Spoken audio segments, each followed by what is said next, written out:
The world is becoming smaller due to various reasons. One of the main reasons is overpopulation. Modern humans evolved in Africa about 200,000 years ago. About 100,000 years ago, humans began migrating across the globe. Our population remained low, probably less than 1 million people. With the advent of farming, growth picked up. Below is the evaluation of human population.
It took 200,000 years for our population to reach 1 billion and only 200 years to reach 7 billion.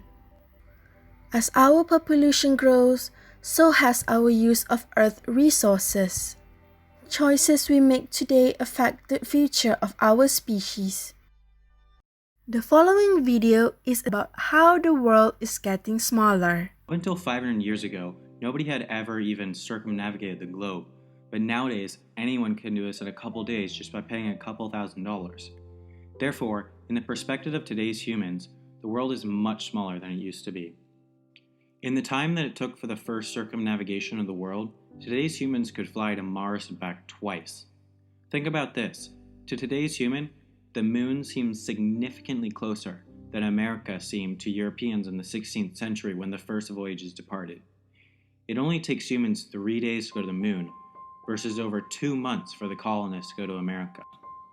Up until 1693, nobody had ever been able to circumnavigate the globe as a tourist, as in paying for their own transit on public transport. Gemelli Carreri was the first person to do this feat, and it took him 5 years. David Springbett has the current record for this accomplishment, with his journey from Los Angeles to London to Bahrain to Singapore to Bangkok to Manila to Tokyo to Honolulu, then back to Los Angeles in 44 hours and 6 minutes. In 1800, you couldn't even get from New York to DC in those 44 hours. Between the years of 1857 and 1930, the time it took to cross the United States went from about 3 or 4 weeks to 1 day. Not only has the time of travel plummeted, but the accessibility has too. 46% of Americans will travel outside of the US in their lifetime. Adjusted for inflation, the average cost of domestic air travel in the US has dropped by more than 50% in just the last 30 years. 50 years ago, only 20% of Americans had ever flown on an airplane, but today, only 20% haven't.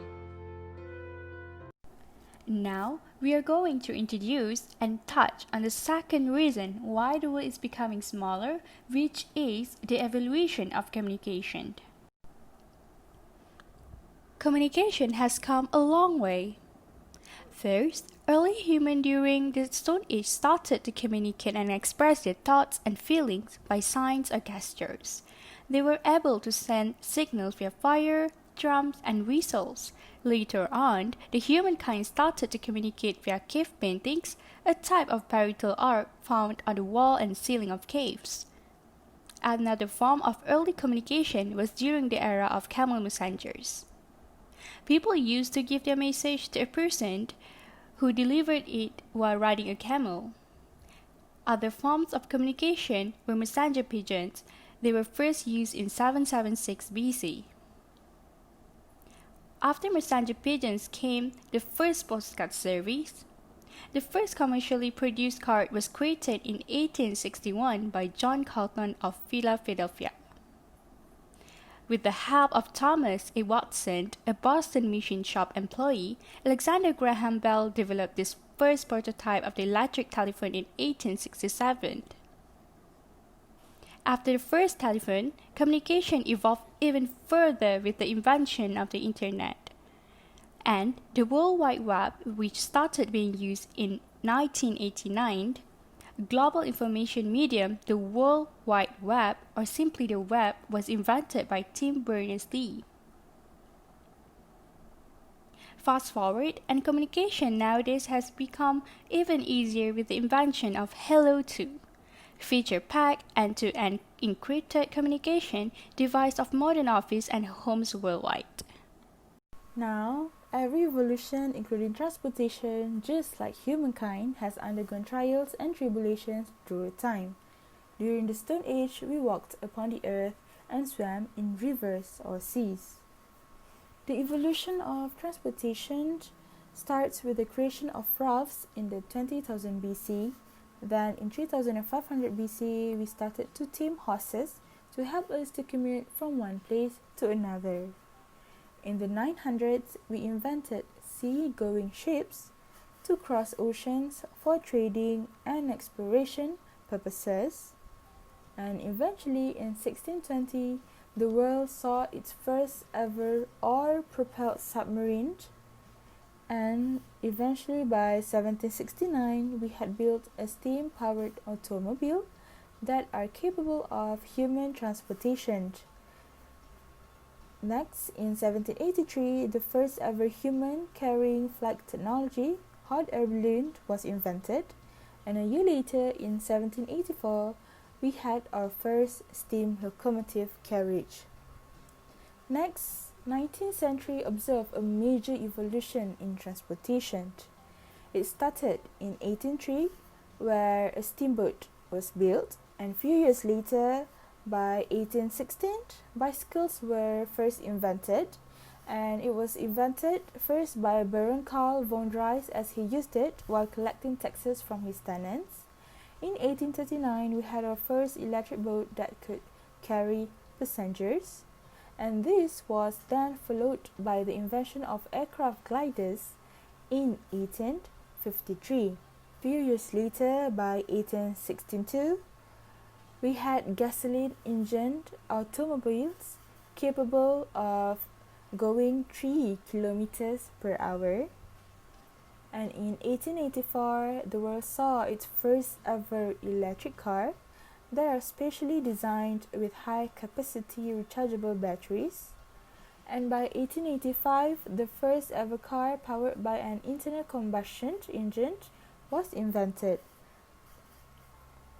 5 years later, in 1890, the first ever deep-level underground tube railway was built, and 9 years later, in 1899, we started to build airships, and eventually, a few years later, which was in 1903, we flew motor-driven aeroplanes and sailed in diesel-powered boats. 5 years later, in 1908, we began using gas engine automobiles manufacturing with the introduction of Ford Model T. And by 1939, we had our first aircraft flying under turbojet power, and also basically the first jet aircraft. In 1957, we had our first commercially successful jet airliner, which was also the first flight of the Boeing 707. Supersonic manned flights came into existence by 1976. In 1977, a year later, the first semi-automated car, which required specially marked streets, was invented. And by 2004, as the Channel Tunnel opened, the world saw its first commercial high-speed maglev train.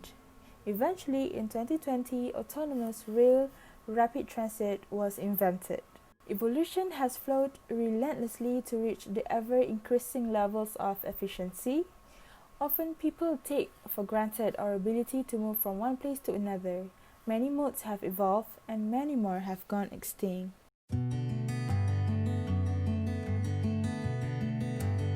Hey Kelly! Hey Auni! Hi, Dalila.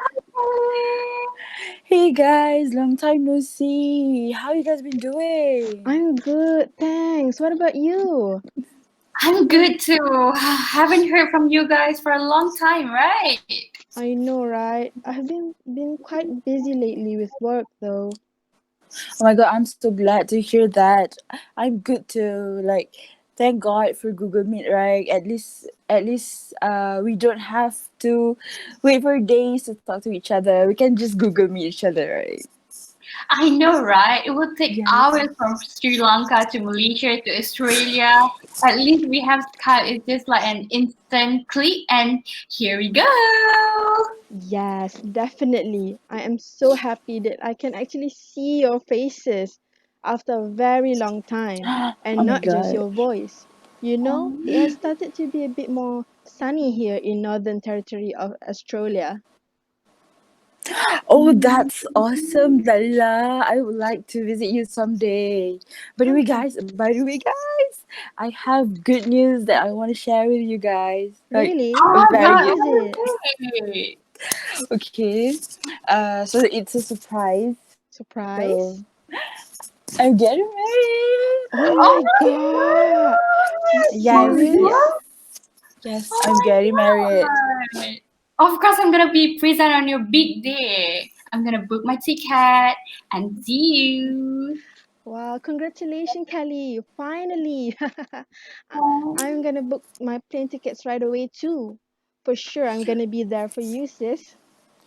Oh, thank you so much. I love you guys. I really hope to see you guys soon. As mentioned previously, one of the main reasons that make the world getting smaller is human overpopulation. Human overpopulation is actually a state where there are too many people consuming too much of the world's resources.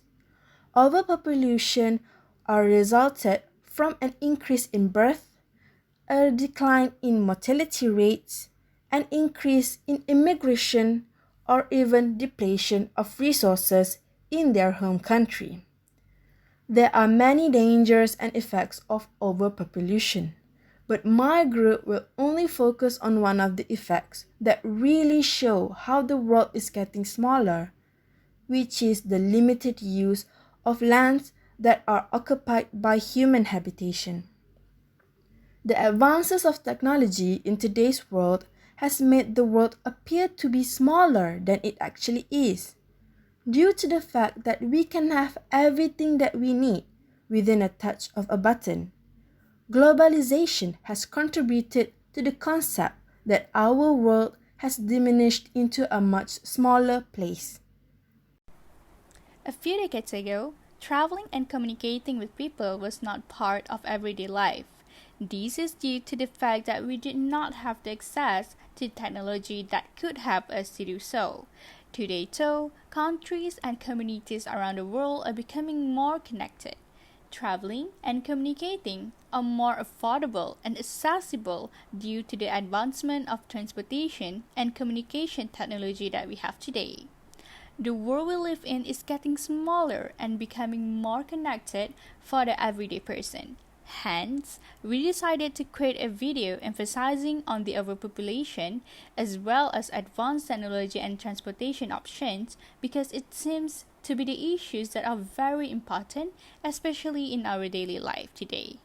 The advanced communication and transportation options and technology contribute to the accessibility of different locations and are helping our world to become smaller for us to feel connected with everyone around the world.